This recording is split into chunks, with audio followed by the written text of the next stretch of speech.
ഒരു തമിഴ് രാഷ്ട്രീയം എന്ന് വെച്ചാൽ പുള്ളിയുടെ പാരഞ്ചിത്രയെ പിന്തുടരുന്നവർക്ക് അത് കറക്റ്റായിട്ട് മനസ്സിലാവും പടം.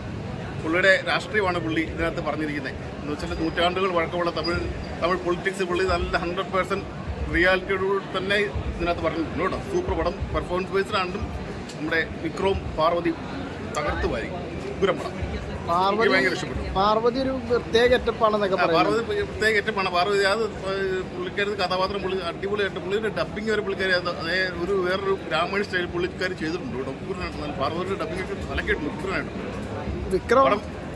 വിക്രം പടം. ആദ്യത്തെ അവസാനം വിക്രം പ്ലസ് പാരഞ്ചിത്ത് പടം. പാരഞ്ചിത്തിനെ അറിയാവുന്നവർക്ക് പുള്ളിയുടെ പൊളിറ്റിക്സ് അറിയാവുന്നവർക്ക് ഈ പടം ഇഷ്ടപ്പെടും. എന്തായാലും ഷുവർ. വിക്രത്തിന്റെ മേക്കോർ കാര്യങ്ങളൊക്കെ ഇല്ല, വിക്രത്തിന് നൂറ്റാണ്ടുകൾ വഴക്കമായത് കാണിക്കുന്ന പുള്ളി ഓരോ ഗെറ്റപ്പ് വരുന്ന സീനൊക്കെ ഉഗ്രനായിട്ടുണ്ട്. പടം വേറെ ലെവൽ പടം കേട്ടോ. ഒന്നാലും മസ്റ്റ് വാച്ച് തിയേറ്ററാണ്. നമുക്ക് സരപ്പെട്ട പരമ്പര കാണാൻ പറ്റിയില്ലാത്തവർക്ക് നമുക്ക് തിയേറ്ററിൽ കാണാൻ പറ്റിയില്ല. ആ ഒരു വിടവ് പുള്ളി ഇതിനകത്ത് തീർത്തിട്ടുണ്ട്. നമുക്ക് പൊളിച്ചടിക്കുന്നുണ്ട്. എങ്ങനെയുണ്ടായിരുന്നു സിനിമ? അങ്കലാൻ എന്താ പറയുക, എനിക്ക് എങ്ങനെ എക്സ്പ്ലെയിൻ ചെയ്യാമെന്ന് അറിയില്ല. ഒരുപാട് വലിയൊരു കഥയാണ്. അത് സ്ലോ പേസിൽ പറഞ്ഞു, പക്ഷെ എന്നാൽ ഒരുപാട് പറയാനുണ്ട്. പറയണത് അറിയില്ല. ലാഗ് സ്ലോ ബോണ്ടറാണ്. പക്ഷേ കഥ പറയേണ്ട രീതി, മേക്കിംഗ്, പെർഫോമൻസ് വിക്രമനായ പിന്നെ പറയേണ്ട ആവശ്യമില്ല. പക്ഷെ എന്നെ ശരിക്കും നടിച്ചത് നമ്മുടെ പാർവതി, പശുപതി അതൊക്കെ കിട്ടുമായിരുന്നു. KGF ആ മൈൻഡിലേക്ക് എത്തിപ്പെടുന്ന ആൾക്കാരുടെ കഥയാണ്. ഒരു മാസ് പടം പ്രതീക്ഷിച്ചായിരുന്നു. ട്രൈബ് അത് കണ്ടെത്തുന്ന റോഡ് കണ്ടെത്തുന്ന ഒരു കഥയാണ്. സോ അത് KGF-ലേക്കായിട്ട് മിത്ത് ഉണ്ട്, ഒരു ഹൊറർ എലമെൻ്റ് പോലെയൊക്കെ. സോ അതും കൂടി കണക്ട് ചെയ്ത് ബ്ലെൻഡ് പോലെ ഒരു ട്രാൻസിഷൻ, പഴയകാലം അതൊരു മിക്സായിട്ട് വരുന്നത്. സോ എല്ലാവർക്കും എനിക്ക് ഇൻഡോറൊക്കെ ആയപ്പോൾ ഭയങ്കര കൺഫ്യൂഷൻ ആയിരുന്നു. ലൈക്ക് എന്താ സംഭവം നടക്കണ പോലെ. മൊത്തം കണ്ടു കഴിഞ്ഞാൽ എന്താ പറയുക, ഒരു എപ്പിക്സ് ഓഫ് കണ്ട ഫീലാണ്. വിക്രം ശരിക്കും ഫുൾ ഓഫ് ചെയ്യുന്ന ക്യാരക്ടർ. പക്ഷേ എനിക്ക് തോന്നുന്നു കുറേ പേർക്ക് ഇങ്ങനെ എന്നോട് എവിടെയൊക്കെ പോയിട്ട് അറിയില്ല.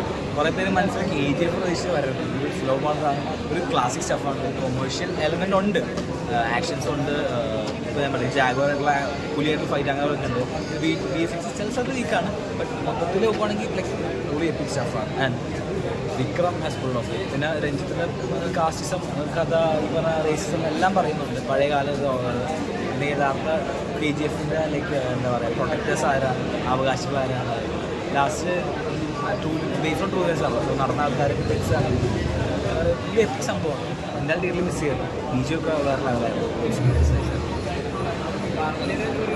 എന്നെ ശരിക്കും അടിച്ചത് വിക്രം നമ്മൾ പലതവണ അടിച്ചിട്ടുണ്ട്. വിക്രം ചിന്തിക്കേണ്ട ആവശ്യമില്ല. പാർവതി പക്ഷേ എന്നെ ശരിക്കും അടിച്ചത് ആ ഒരു ക്യാരക്ടറായിട്ട് ബ്ലെൻഡായിട്ട് ഭയങ്കര നാച്ചുറൽ. അല്ലെങ്കിൽ ആ ഒരു പക്ക നമ്മളൊരു മലയാളത്തിമായ നടിയാണെന്ന് പറയത്തേ ഇല്ല. മാളവിക പുള്ളിക്കാരി അടിപൊളി പെർഫോമൻസ് ആയിരുന്നു. പശുപതി ശരിക്കും അടിച്ച എല്ലാവരും ക്യാരക്ടർ വൈസ് പക്കയാണ്. നമുക്ക് അവരെ ലൈക്ക് ഇപ്പോൾ വിക്രത്തിനായാലും വിക്രമാണെന്ന് നമുക്ക് ഫീൽ ചെയ്യത്തേ ഇല്ല. ഇത്ര അടിപൊളിയാണ്. അഭിനയത്തിൻ്റെ കാര്യത്തിൽ ആരും പറയാനില്ല. എല്ലാവരും നേരത്തെ വേണ്ട.